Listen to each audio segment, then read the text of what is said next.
The Ukrainian foreign minister has expressed confidence the U.S. will supply a powerful long-range missile named ATACMS.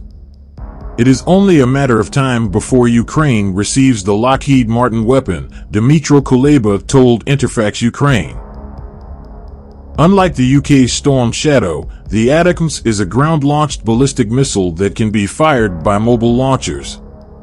I am convinced that the supply of ATACMS missiles to Ukraine is a matter of time. Just as we have successfully solved problems with other types of weapons before, said the minister.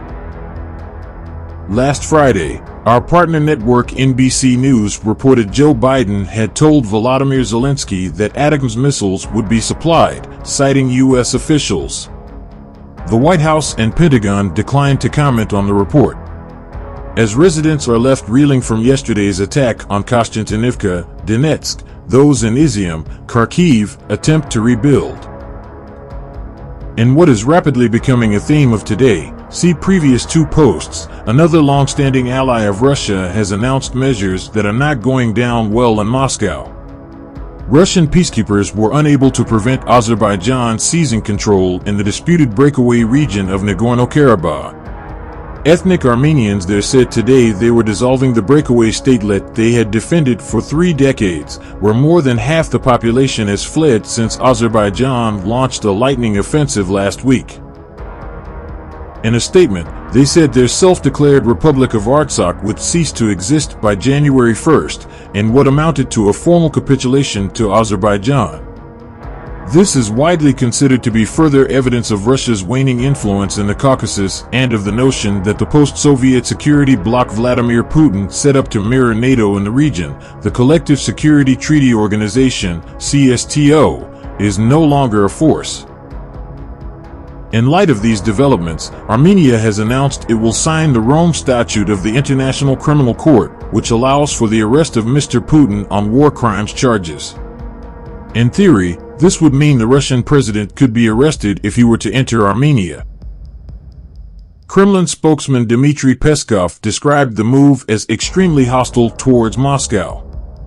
Armenia knows very well that we are not a party to the Rome Statute, and Armenia is fully aware of the hardly digestible decision of the International Criminal Court to issue an arrest warrant for Vladimir Putin, made based on this statute. We know that Yerevan is well aware of this. This is not something we approve of. Asked if Mr. Putin was planning any trips to Armenia in the near future, Mr. Peskov replied, "No." Importers in China are believed to have made large purchases of animal feed corn from Ukraine in the past 2 weeks, traders in Asia and Europe said today, providing a boost for the war-ravaged country from an unlikely source. Several traders told Reuters the purchases amounted to several 100,000 metric tons.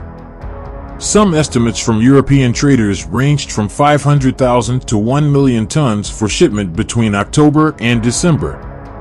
A Ukrainian government source also confirmed corn sales to China, a key ally of Russia, particularly since Moscow's full-scale invasion of Ukraine. Importers in China have bought around 10 to 12 Panamax cargoes of Ukrainian corn for November/December shipment, said a Singapore-based trader at an international grains trading company, referring to a size of ship with a capacity that typically exceeds 60,000 tons of grain. Ukraine is the cheapest origin for corn as of now, the trader added. A Ukrainian government source said, "I cannot tell you the volume, but I know that many traders did it, and it is a good trend for Ukrainian corn." The news may prompt concern among Vladimir Putin and senior figures in his regime, given the fact China has previously been considered Moscow's most important ally. As detailed here earlier, see 14.07 post, the president of Kazakhstan, Russia's long-standing ally, has signaled its willingness to abide by sanctions imposed on its neighboring country. Kassym-Jomart Tokayev also vowed to increase oil long-term supplies to our German friends, following talks with German Chancellor Olaf Scholz in Berlin today. The significance of the developments were not lost on respected economist Timothy Ash, an associate fellow in the Russia and Eurasia program at Chatham House.